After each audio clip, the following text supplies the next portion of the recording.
iaitu saya nak bersama dengan Profesor Dr. Hamidin Hamid, iaitu penganalisis politik yang bersedia langsung Skype ketika ini. Assalamualaikum Prof. Terima kasih kerana bersama kami pada jam ini.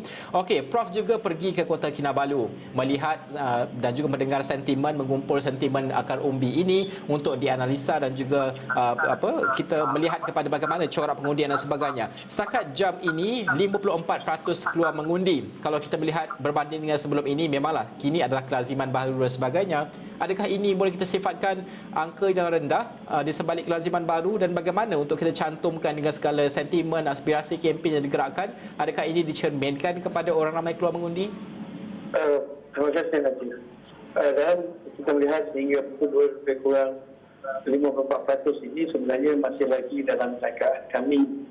Kami menjangkakan peratusan yang akan mengundi sememangnya agak rendah.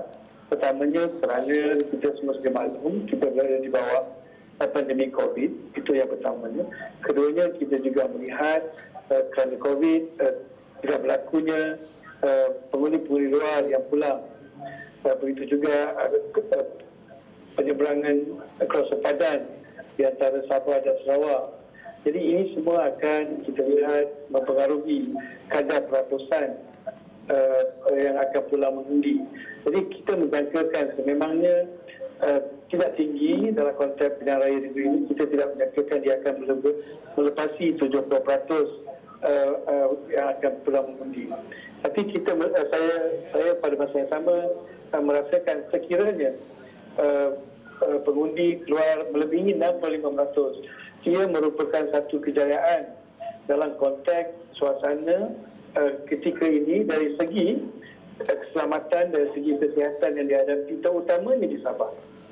Kalau kita melihat kepada jumlah peratusan itu, sekiranya lebih sedikit 65% itu disifatkan satu kejayaan. Kalau kita melihat ada banyak dun yang menyaksikan pertembungan banyak sekali penjuru, ini adalah satu bentuk pecah undi kepada kawasan-kawasan tersebut. Bagaimana untuk kita melihat, adakah akan kita jangkakan keputusan yang solid untuk satu-satu parti yang bertanding, ataupun akan mewujudkan satu pecahan pengundian itu yang membawa kepada jajaran politik baru untuk kepimpinan negeri Sabah sendiri, Prof? Betul Najib. Sememangnya apabila kami melihat, kita menganalisa, membina senario angkuba-angkuba dalam kita menjalankan prediksi kepada siapakah yang akan memenangi pilihan raya kali ini, persoalan tentang jumlah calon, persoalan tentang berapakah yang akan keluar mengundi merupakan angkuba-angkuba utama yang akan kita lihat. Dan terutamanya dalam konteks berapa ramaikah calon yang akan bertanding di sebuah kawasan. Beberapa jumlah kawasan itu sememangnya akan mengganggu jumlah kemenangan dalam konteks sebuah kawasan.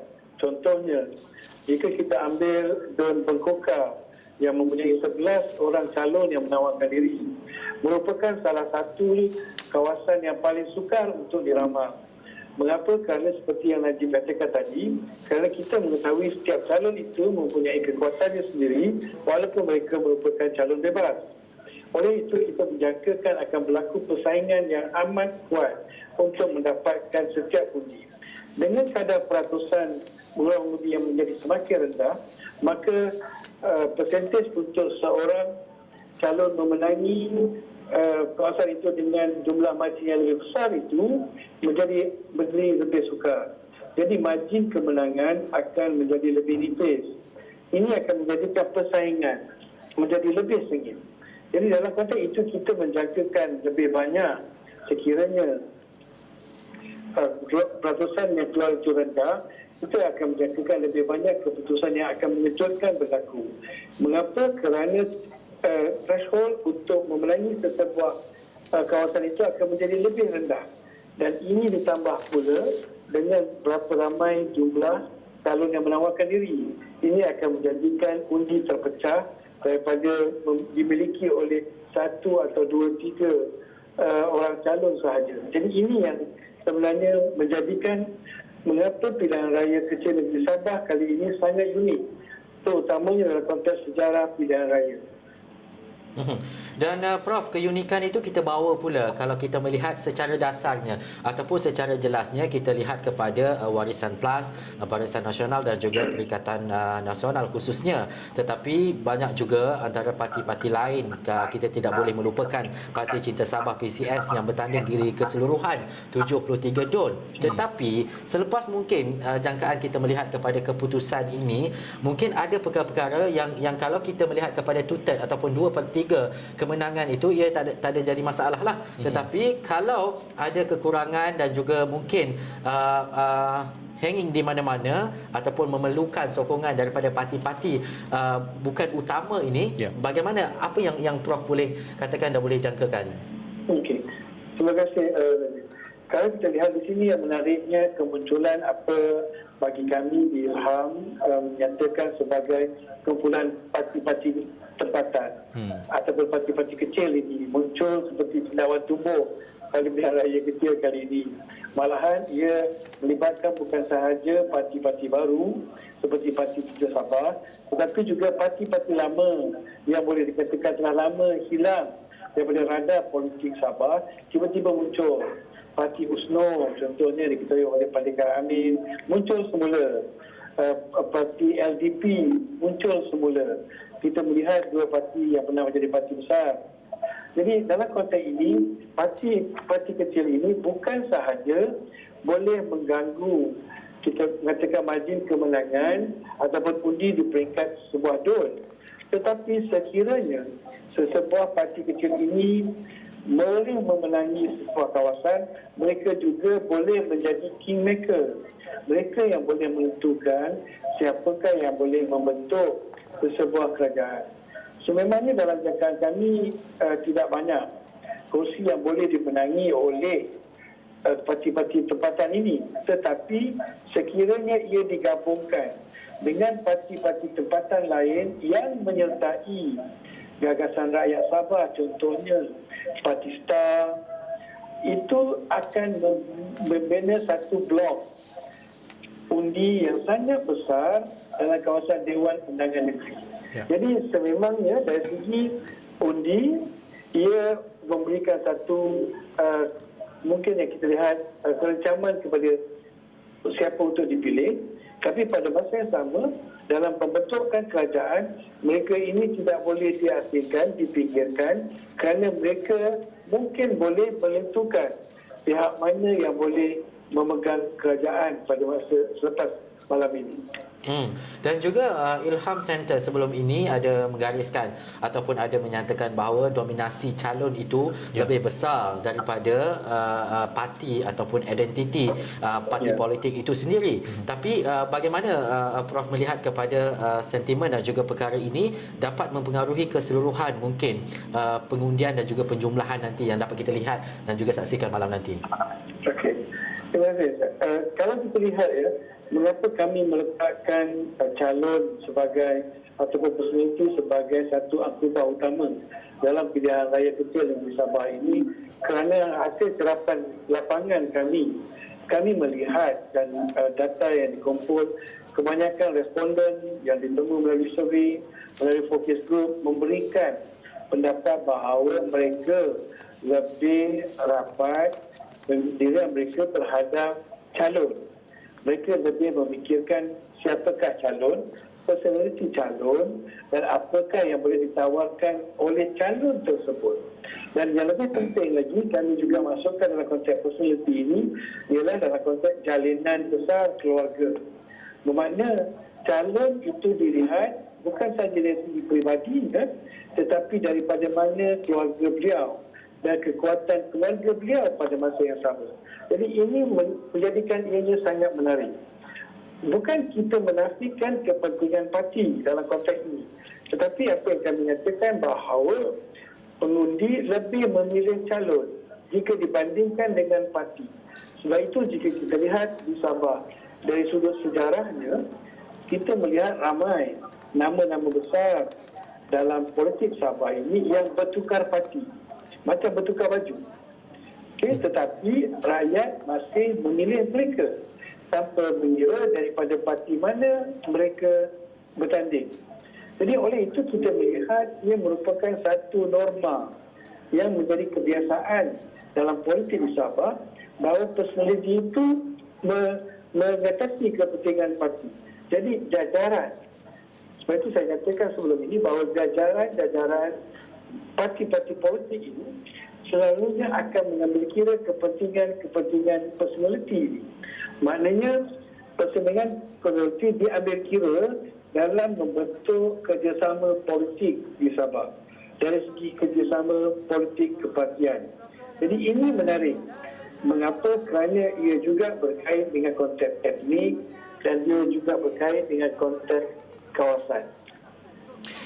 Prof, bagaimana untuk kita melihat, kerana sebelum ini antara sentimen yang dia mainkan adalah bagaimana rakyat Sabah atau pengundi Sabah ini memilih, sama ada mereka memilih wakil yang Sabah, yang parti tempatan Sabah for Sabahan sebagai contoh, dan juga ada juga yang mengatakan bahawa penting untuk kepimpinan di Sabah itu align ataupun selari dengan kepimpinan persekutuan. Tapi pada masa yang sama ada juga yang mengatakan bahawa sebenarnya bukan Sabah yang memerlukan persekutuan, sebenarnya persekutuan yang memerlukan negeri Sabah untuk dalam keadaan konteks politik semasa. Adakah naratif ini persekutuan memerlukan Sabah lebih banyak daripada Sabah memerlukan persekutuan digunakan sepenuhnya pada kempen-kempen dan juga berjaya mempengaruhi pengundi sekiranya? Okey Najib, memang menarik soalan yang Najib berikan kerana itu merupakan salah satu soalan utama kami apabila kami turun ke lapangan. Terutamanya untuk kita menganalisa apakah naratif yang digunakan oleh blok-blok alliance yang bertanding di Sabah. Secara umumnya kita lihat dua aliran utama naratif.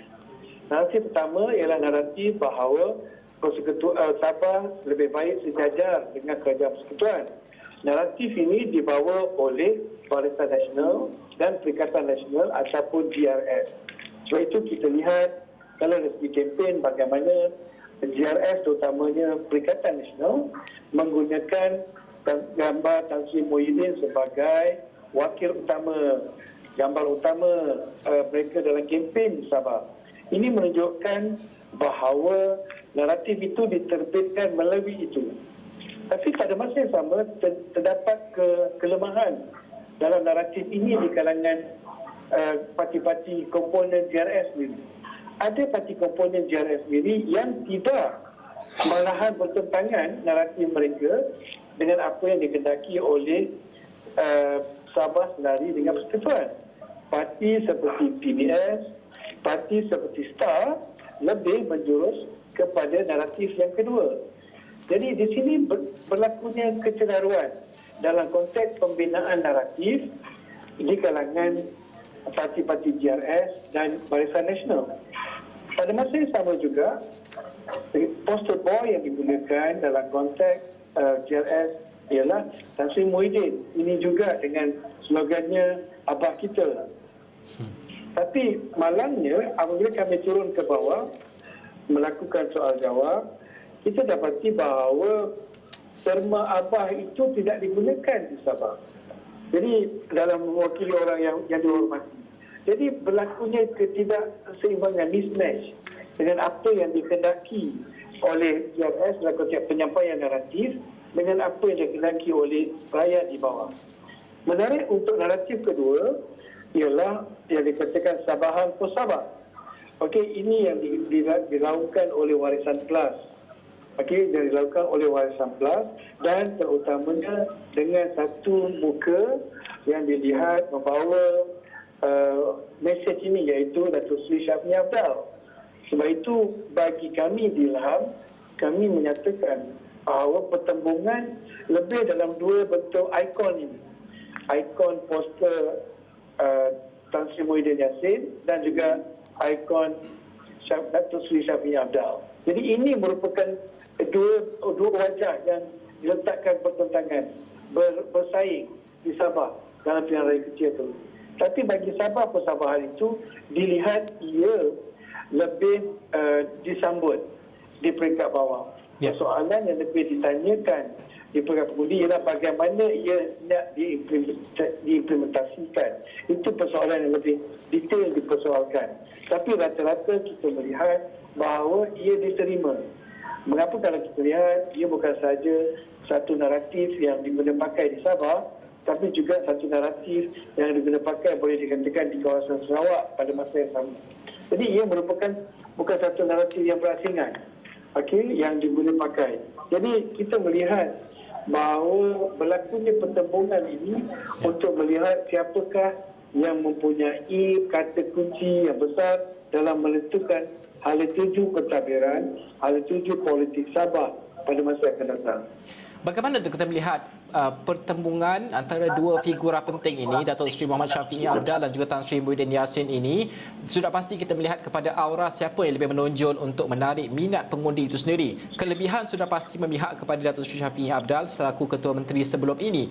Bagaimana untuk kita membaca bahawa sudah pasti kualiti kepimpinan itu berbeza sekali. Kita melihat bahawa aura dan juga populariti Tan Sri Muhyiddin Yassin itu di Semenanjung itu tinggi. Tapi apabila pergi ke peringkat akar umbi di Sabah itu tidak seperti yang kita saksikan di peringkat Semenanjung. Bagaimana untuk kita melihat ataupun membaca perkara ini dari segi kualiti kepimpinan berbeza? Kita lihat tegasnya Datuk Seri Muhammad Syafiee Apdal dalam penyusunan calon sebelum ini bersama dengan parti komponen PKR. Kita melihat pula di pihak GRS pula, mereka juga masih lagi bertembung di beberapa kawasan DUN. Adakah ini akan mencerminkan ataupun menjadi corak pengundian keputusan pengundi pada hari ini?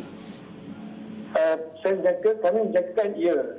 Mengapa kami merasakan bahawa faktor kepimpinan memainkan peranan yang amat penting dalam bagaimana pengundi membuat tanggapan tentang kekuatan sesebuah parti, kekuatan kerajaan yang memerintah. Dalam konteks ini, Datuk Seri Syafiee Apdal mempunyai kelebihan, terutamanya dalam konteks kaedah kepimpinan beliau, corak kepimpinan beliau, kepribadian beliau berbanding dengan Tan Sri Muhyiddin. Tidak dinafikan bahawa Tan Sri Muhyiddin merupakan sebuah figura yang popular di Semenanjung, malahan di Sabah juga. Malahan bila kami menyatakan buat survey, kita melihat bahawa siapa yang dilihat sesuai untuk jadi korupsi, sememangnya pelatusan untuk Tan Sri Muhyiddin itu tinggi. Ia tidak ditranslatekan di peringkat bawah. Maksud saya di sini ialah kegagalan strategi dan komunikasi di peringkat GRS. Dan ini ditambah pula, saya rasa dengan permasalahan kepimpinan dalam konteks komponen di dalam GRS. Tan Sri Muhyiddin dilihat gagal untuk pertama sekali meletakkan, mengelakkan pertembungan di antara parti-parti komponen GRS dalam penyusunan calon dan juga kawasan-kawasan pilihan raya. Itu yang pertama. Kedua, Tan Sri Muhyiddin dilihat gagal untuk meletakkan siapakah yang akan mengetuai jentera pilihan raya Sabah ketika ini. Malah dilihat bahawa mengetuainya secara langsung dan dilihat beliau sangat aktif di Sabah. Jadi kita melihat itu yang menyebabkan contoh apabila menamakan Habibie sebagai Ketua Menteri sekiranya menang, tidak mendapat satu sambutan hangat daripada parti-parti komponen yang lain dalam GRS. Jika dibandingkan dengan Datuk Seri Syafiee Apdal, kepimpinan beliau terselah dan ini diperkatakan di peringkat pengundi. Dapatan kami di lapangan menyaksikan bahawa mereka terpesona, excited dengan ketegasan beliau dalam beberapa perkara. Contoh, perkara pertama ialah dalam konteks penggunaan logo di mana mereka berjaya membawa DAP dan amanah yang bertanding di Sarawak untuk menggunakan warisan walaupun PKR tidak menggunakan logo warisan. Tetapi mereka berkata mereka berjaya, Syafiee Apdal berjaya menjinakkan Noor Ibrahim dengan tidak menuruti kehendak PKR dan hanya memberikan 7 buah kursi berbanding dengan 14 yang diminta oleh PKR. Jadi ini memberikan kelebihan kepada Syafiee Apdal. Tetapi dalam konteks strategi komunikasi, Syafiee Apdal berjaya menonjolkan dirinya dengan temanya In God We Trust, United We Must itu kepada Sabahan, satu juga kata yang sangat popular di Sabah ketika ini. Tapi pada masa yang sama juga dengan penggunaan kaedah kempen yang berbeza.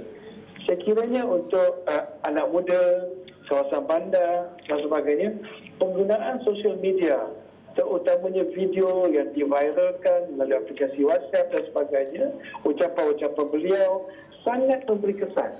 Dan ini yang tidak berjaya dilawan oleh Tan Sri Muhyiddin dalam konteks persaingan dua ikon ini dalam mendapatkan sokongan di peringkat bawah.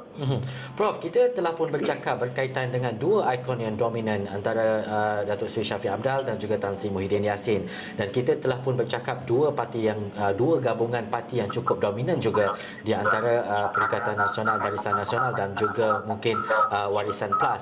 Tetapi apa perkara dan juga mungkin jangkaan kejutan yang boleh kita lihat daripada Bebas dan juga parti-parti lain, Prof? Sememangnya seperti yang kita katakan tadi daripada peringkat awal, kita melihat bahawa dengan berlakunya ramai calon di satu kawasan Dewan Undangan Negeri itu, sememangnya kami menjatuhkan beberapa keputusan yang menunjukkan boleh berlaku. Sebab itu bagi kami terdapat hampir 12 buah kursi yang amat sukar untuk dijangkakan pemenangnya. Salah satunya ialah Bekoka yang mempunyai 11 orang calon. Sememangnya menarik untuk Sabah mempunyai tradisi dan sejarah di mana calon bebas itu mampu memenangi sebuah kawasan pilihan raya. Tetapi kita harus ingat, seperti yang saya katakan tadi, calon bebas di Sabah ini tidak semestinya berlaku secara individu. Seperti yang saya nyatakan, kebiasaannya terutamanya bagi kursi-kursi di kawasan Luar Bandar. Calon bebas ini kebiasaannya mewakili sebuah jalinan keluarga yang besar. Itu yang menarik untuk kita lihat. Beberapa kursi yang kami menjangkakan menarik seperti kursi di Tandik, ada tiga wanita yang bertanding sebagai calon bebas, tapi kemudian sekali sudah menyertai PBS. Inanam juga menarik untuk dilihat dengan Eni Chua, sebelum jadi Zahar, kemudian calon bebas, sekarang telah menyertai Star. Adakah beliau memenangi? Belum tentu lagi. Tetapi bagi parti-parti kecil, saya rasa nama-nama besar seperti Saleh Keruak diusulkan mempunyai peluang yang besar untuk memenangi. Anifah Aman di Bonggawan juga mempunyai begitu juga bagi Pendekar Amin di Pintasan. Saya rasa ini merupakan nama-nama besar yang harus dilihat. Tetapi menarik untuk kita lihat ialah kawasan-kawasan di KDM area atau kawasan Murut area yang lebih terbuka persaingan di antara PBS, STAR dan calon bebas di situ. Prof, terakhir sekali mungkin kita melihat kepada psikografi dan juga perbezaan etnik itu membezakan pilihan raya negeri Sabah ini dengan pilihan raya di Semenanjung ini. Namun sudah pasti apapun keputusan pada malam ini sedikit sebanyak mencerminkan corak politik di peringkat kebangsaan juga, di peringkat persekutuan. Kerana kita melihat konteks politik pada masa kini. Bagaimana untuk orang ramai memahami bahawa apa jua keputusan yang berlaku pada malam ini akan memberikan kesan kepada pergerakan politik persekutuan? Sudah tentu, Najib.